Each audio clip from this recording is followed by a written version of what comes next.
আসসালামু আলাইকুম। আশা করি সবাই ভালো আছেন, আমিও ভালো আছি।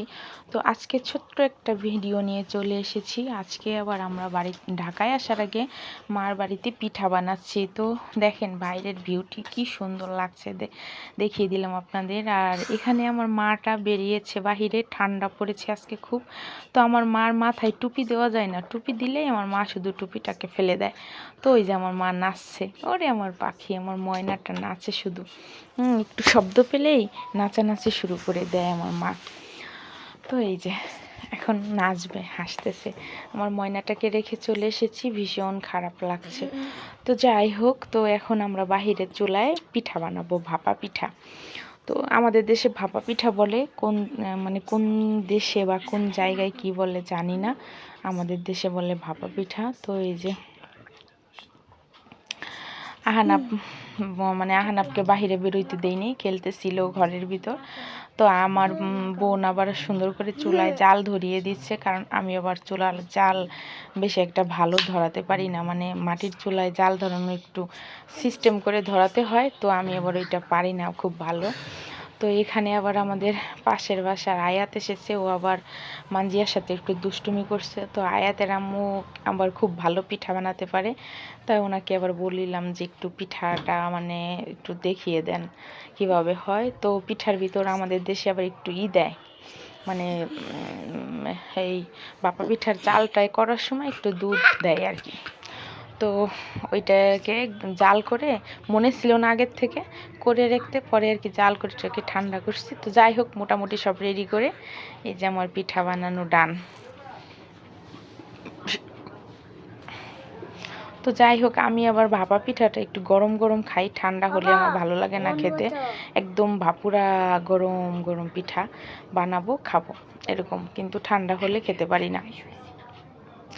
তো মাশাআল্লাহ মোটামুটি অনেক ভালোই হয়েছে আমার পিঠা মোটামুটি। তো ভাপা পিঠাটা আবার আমার মেজো বোনের খেতে ইচ্ছা করছে, আর আমার মেয়েও কখনো ভাপা পিঠা খায় না, কেন জানি ঝুঁকে ঝুঁকে বলে ভাপা পিঠা বানাও মেশো, খাবো খাবো। তো ওর মেশো তো খালি যদি মাইয়া বলে পিঠা খাবো, তাই তো মেশোর নাচন আরও বাইরে যায়। মেশোন পিঠা না বানাইলে আর ভালো লাগে না। সে তার মেয়ে যদি বলে পিঠা খাবো, সে পিঠা বানানো শুরু করে। বাবা বলো। তুমি কথা বললো না, চুপ চুপ থাকো। হ্যাঁ, তো আমরা চুলার পাশে বসেই আবার সবাই চা খেতে লেগে গেছি। মানে সত্যি বাড়িতে গেলে এত মজা, মানে এত মজা করছি, এত মজা ফেলে চলে এসেছি। বাসায় এসে আমার আসলে দিনটা মানে কিভাবে যে যাচ্ছে ঠিকই, কারণ বাসায় কাজ টাজ করতেছি, যাচ্ছে ঠিকই, কিন্তু বাড়ির এই দিনগুলো খুবই মিস করতেছি সবাইকে, বা বাড়ির এই আনন্দ মনে চায় চলে যাই, কিন্তু দূরত্বর কারণে মানে 2-1 মাস পর পর যে একটু যাবো, তা যাইতে পারি না।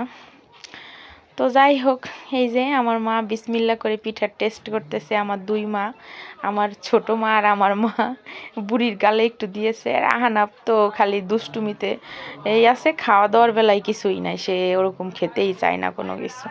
তো লাস্টের দিকে আবার এটা হয়েছে আমার, মানে আমার নানির কালে, মানে নানির সময়ের খাবার এটাকে বলে। এটার কি মানে নামটা মতো কিছু জানি না, তবে আমার ছোটোবেলায় আমার নানুকে দেখতাম যে ভাপা পিঠা বানানোর শেষে লাস্টে 2-3টা মরিচ পেঁয়াজ তেল দিয়ে একটা পিঠা বানাতো। ওইটা মানে গুড়ের বদলে ওইটা ঝাল ঝাল হইতো, ওইটা খেতে নাকি খুব ভালো লাগতো আমার নানির। তো ওই নানির ওই বরটা আবার আমার বোন পেয়েছে, সে আবারও ওইটা করতেছে। তো এই যে সেই সব কিছু কেটে টেটে এনে এখন আমার মেজো বোন ওইটা করার জন্য মানে বসে পড়েছে। ওই পিঠাটা আমি আবার ওইটা পারবো না, তো আবার বসে পড়েছে ওইটার জন্য। ওইটা কিভাবে বানাবে দেখেন আপনারা। বাবু দুষ্টুমি করে না বাজান, এদিকে আসো, মার কাছে আসো। আচ্ছা, দুষ্টুমি করলে পচা বলবে সবাই, ঠিক আছে? তো আমি আনাপ, বলো তুমি আহানাপ। হ্যাঁ, তুমি আহানাপ, আর ওইটা কে?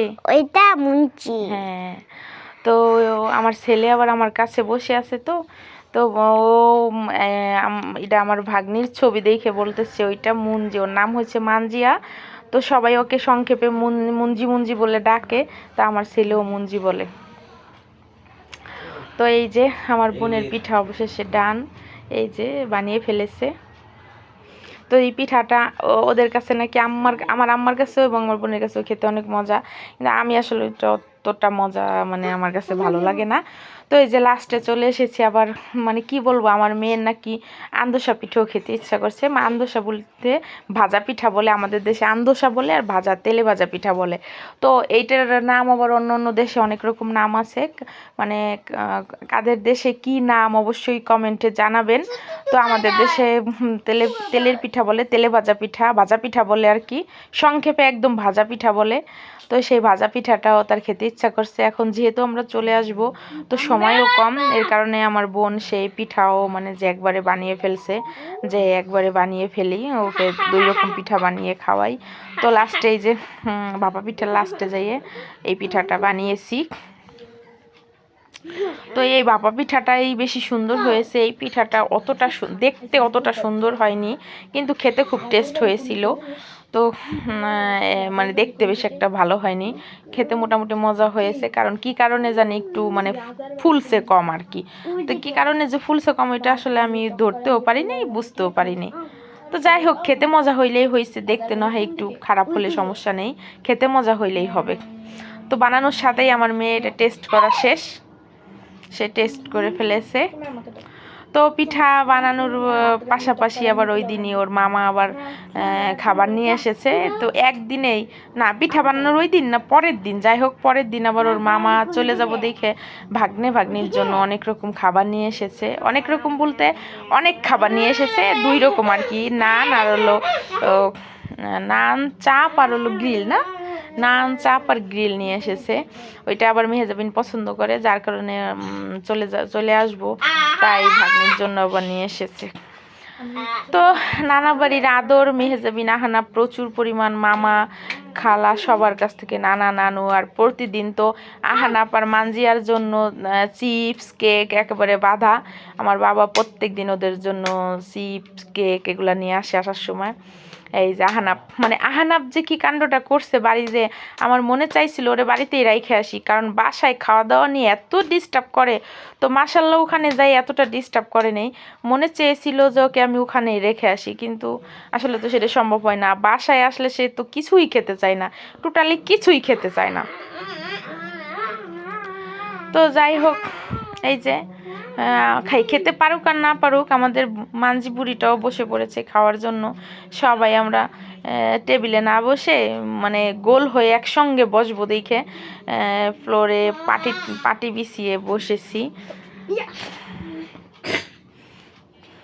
এই আর কি। তো এই যে বুড়িও লাস্টে একটু মানে ও আসলে খাইতে পারে না, সবাইকে বসা দেখে ও একটু বসে পড়েছে আমাদের সঙ্গে, কিন্তু আসলে ওইভাবে খাইতে পারে না। তো মোটামুটি ভাই বোন মা সবাইকে নিয়ে একসঙ্গে বসে এই নানার খেয়েছি, খুবই ভালো লেগেছে। তো অনেক দিন পর যাই, এত আনন্দ করে চলে আসি, তারপরে এত খারাপ লাগে মানে তা বলার না। বাসায় আসার মনে হয় 15-20 দিন মানে খুব খারাপ লাগে। পরে যাই হোক আস্তে আস্তে ঠিক হয়, কিছু করার নাই, কারণ ঠিক তো হতেই হবে, এই আর কি। এই যে আমাদের জি মা, হ্যাঁ তুমি কি করতেছো? দেখো তো এখানে, এই যে দুষ্টুমি করতেছে মানজি আর আহানাপ। তো আমার কাছে আবার এই শেষ থেকে চাপটাই মজা লাগে, গ্রিলের থেকে চাপটা মজা লাগে, আবার চাপের থেকে আমার কাছে আবার বেশি মজা লাগে। তো আমি এবার ভিডিও কলে আহানাপের বাবারে দেখাচ্ছি। তো আজকের মতো এইটুকুনো, সবাই ভালো থাকবেন এই শুভকামনায়। আল্লাহ হাফেজ। পরবর্তী ভিডিও দেখার জন্য আমন্ত্রণ রইল।